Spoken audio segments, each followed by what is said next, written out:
Hi, and welcome to today's adventure! We're going to be replacing the forward and aft spring hangers. Now, the first thing you want to do before you ever start any work is to make sure that the new spring hangers you have match the old ones that are on the trailer. Really?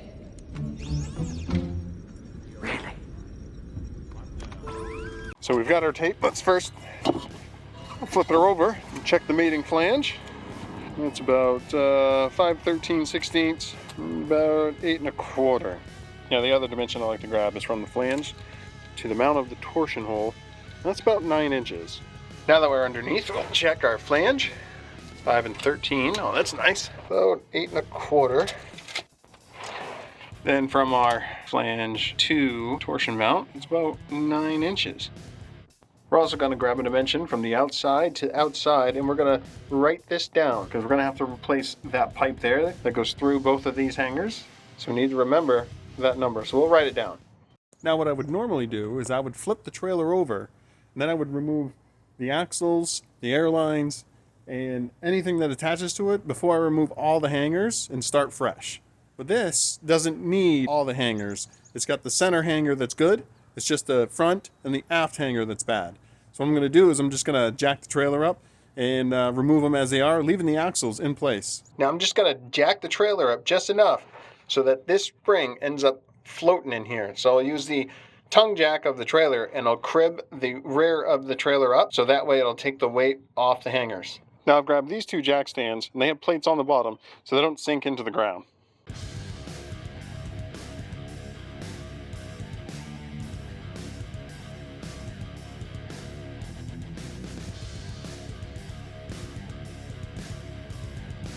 Alright, there we have it. The trailer's jacked up enough where the tension is off the hanger. Spring's floating there. So now the next thing we got to do is we got to take this bolt out and drop this torsion rod, and then we can start cutting both hangers out. Alright, let me get you caught up. I've got the torsion rods undone in the front. We're going to work on the front first, and then we'll work on the back. The front's more complicated. It's got the crossbar in there. All the air lines are up here. Disconnected the torsion rod from this hanger. Did the same thing to that one. That's only suspended there because of the bushing over there is still tight. I haven't loosened it up yet. So that's why that's hanging there, but that's undone. And this pipe here is still welded. We're going to end up cutting that off a little later. So what we're going to do now is grab a plasma and we'll just gouge them out, which is why I have this sheet here. Something to catch all the sparks and deflects it away from all these air lines and air fittings. And what I'm going to do before gouging all the welds out is I'm going to take a zip wheel on a grinder and I'm just going to kind of mark on the beam right here on the edge of the hangers. So when I throw the new ones up, I've got a reference to go by. The axles are still going to have to be adjusted with the torsion bars, but that'll get me dang close. Loosen these bolts up on the torsion rods and we'll adjust it to the tongue, and then she'll be good and straight. All right, so I'm going to set up. We're going to do the plasma, and I'll check back a little later.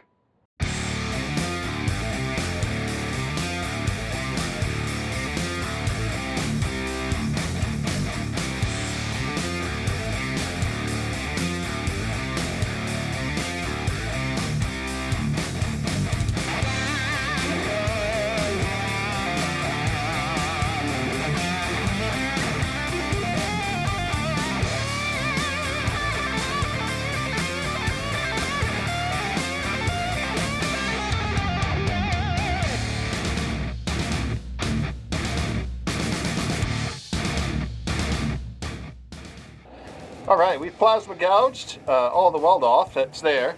So you see there's some cracks already forming. So I honestly think that if we give it a couple whacks with a hammer, she's probably gonna fall off, and we might be able to get this out in one piece. So let me give her a shot and we'll see how it comes out. One side, there's the other. Woohoo! Might have to jack the trailer up, get it out, and the rest of that spring.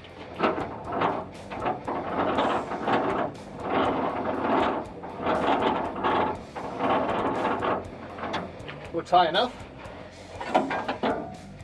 There we have it. So now we're going to take a grinder. We're going to clean those leftover dross and weld up. Make sure we don't have any deep pits or anything. All right, we got the surface cleaned up, both this side and the other side. Now it's time to get the new hangers in place. All right, here's the hanger all cleaned up. Right on the weld edge. I've definitely cleaned that up. Both the bottom little edge and the top as well, just a little bit there. That way the paint doesn't affect my welding. You know, I don't get porosity or anything. I've done the same thing to where the tube is. I've cleaned that up with a wire brush. I'm going to take a die grinder, get inside here, and clean this up too. Because remember, we're going to shove this pipe all the way through here to the point where there's only going to be about maybe 3/8 or 1/2 inch sticking out. We're going to weld that in on both sides. So I need to make sure that the paint on the inside of this tube isn't going to give my weld porosity. I want a good weld. So now let's get them up in place. All right, so before we put this hanger in place, as you can see, these axles can rotate a little bit.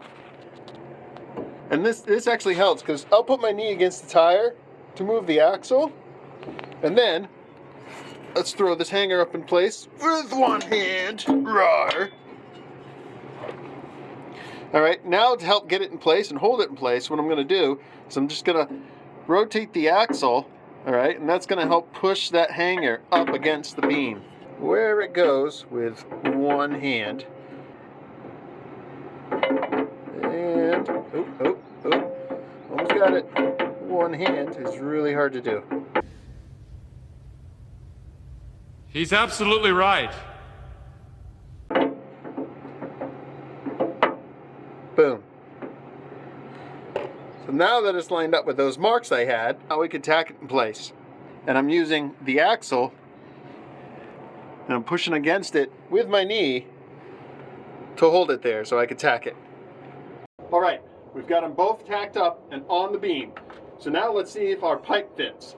Now this cross member is 1.25 inch pipe by Sked 40. The rubber's just a little longer to fit past these holes in these tubes here. And it looks like, look at that, it fits with plenty of room. So we're not way out on square. And those little marks that we made with the zip wheel, oh, perfect. So I'm going to hold about 3/8 on this side. Now I'm going to come around, we're going to see what we got on the other side. All right, looking on this side, looks like we're just shy a little bit. So we'll pull this. And all I want to do is I just kind of want to make it equal on both sides, just because I'm that picky. Bada bing, bada boom. Now, let's tack our cross member in place. I'm going to hold it up just a little bit, put it in the center of that tube. Tack the top here. There we are. All right, now I'm going to go to the other side, and we're going to tack that in place. Boom. All right, I've checked the dimensions. They are spot on. And now we're ready to buzz her out.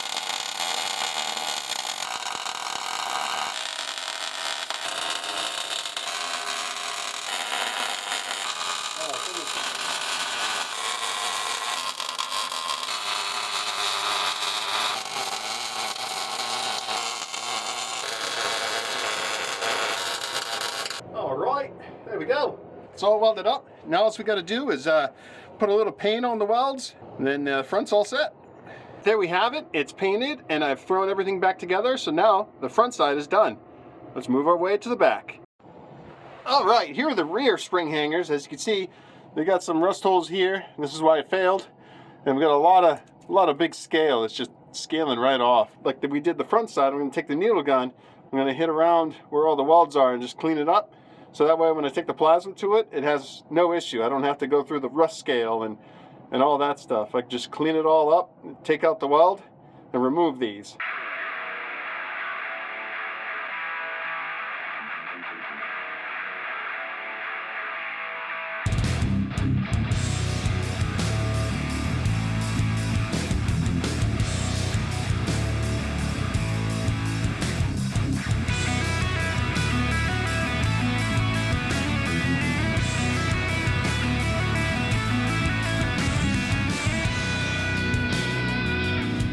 All right, we've gouged out the welds with the plasma. So all we're gonna do is get a grinder. We're gonna clean up this surface so we can put the new ones on. All right, we've got it all tacked up and cleaned. Now it's time to weld it.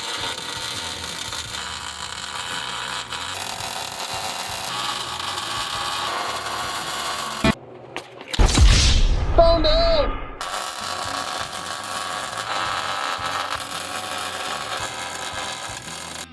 And there we have it. The hangers are on, and the trailer's on its own way.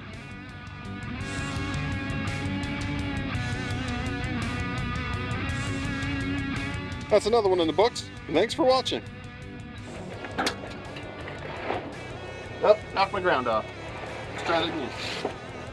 All right, there we go. We've gouged out with a plasma the old hangers. So now what we're gonna do is get a grinder and we're gonna clean all this up. So, But it big acorn level flat.